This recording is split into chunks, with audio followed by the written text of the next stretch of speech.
آپ نے رسالہ ترجمان القرآن نکالا ہے.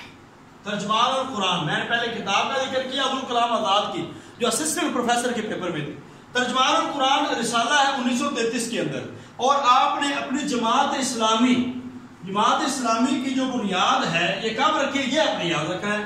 26 اگست 1941 کو آپ نے لاہور میں جو ہے محلہ اسلامیہ پارک میں جماعت اسلامی کی بنیاد آپ نے رکھی ہے. تو یہ تھے ابو الاعلیٰ مودودی رحمۃ اللہ علیہ. ان کے بارے میں کافی سارے سوالات ہر سال آتے ہیں، کافی سارے سوالات آتے ہیں. تو آپ نے ان کو تفصیل سے دیکھنا اور اچھی طرح دیکھ کے ان کو آپ نے کلیئر کرنا ہے. تو اب ہم مختلف تحریکوں کی بات کرنے جا رہے ہیں، جس میں ہم نے سب سے پہلے وہابی تحریک ہے، سنوسی تحریک ہے، تحریک اخوان المسلمین ہے، تبلیغی جماعت ہے. اس میں جو آپ نے چیزیں یاد رکھنی ہے وہ کیا ہے؟ آپ نے ایک بانی کا نام یاد رکھنا ہے اور دوسرا یہ کس ملک کی تحریک تھی یہ آپ نے یاد رکھنا ہے. بس یاد کرنے والی یہ لہٰذا اس لیے پریشان نہیں ہونا. تھوڑی ڈیٹیلیں میں آپ کو بتاؤں گا کہ یہ کیا کام کرتی تھی اور ان کے جو منہج تھا وہ کیا تھا.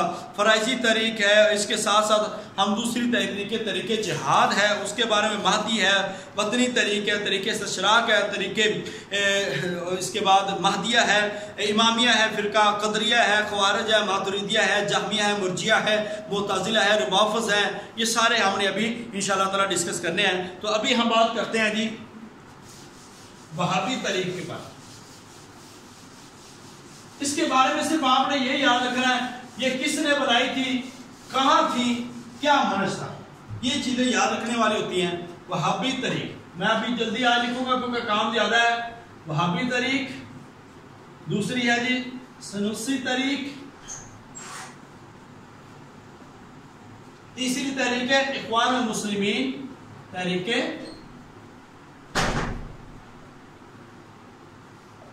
اب اس کے بارے میں بڑا سوال آتا ہے. اس کے بعد آ جاتا ہے تبلیغی جماعت. ابھی ہم 4 جو طریقے ہیں ان کو حل کر رہے ہیں. یہ ہے جی محمد بن عبد الوہاب ہے جی ان کے بانی، اور یہ نجد سے ہے، نجد حجاز کے علاقے میں سے تھے. ٹھیک ہے، آپ 1703 میں پیدا ہوئے. آپ نے کام کیا کیا تھا؟ آپ نے کام کیا تھا جو ہے اصلاح کی ذمہ داری اٹھائی تھی. عربوں کی اصلاح کی ذمہ داری ہے وہ محمد بن عبد الوہاب نے اٹھائی، شرک و بدعات کا خاتمہ کرنے کے لیے اور لوگوں میں موجود غلط روایات ان کو ختم کرنے کے لیے. کہا یہ جاتا ہے امام محمد بن عبد الوہاب جو ہیں یہ امام احمد بن حنبل اور ابن تیمیہ کے مسلک کے تھے. امام ابن تیمیہ، مگر یہ تقلید کے سخت خلاف تھے اور یہ کہتے تھے کہ کوئی بھی ایسا وقت نہیں ہے کہ انسان کو چیز سوچ سمجھ کے اور فکر سے نہ کر سکے، لہذا تقلید انتہا درست نہیں تھی. اور انہوں نے معتزلہ اور قدریہ جو فرقہ ہے، معتزلہ اور قدریہ جو فرقے ہیں ان کی مذمت کی ہے. لوگوں نے عبد الوہاب کو تصوف کا دشمن قرار دیا ہے.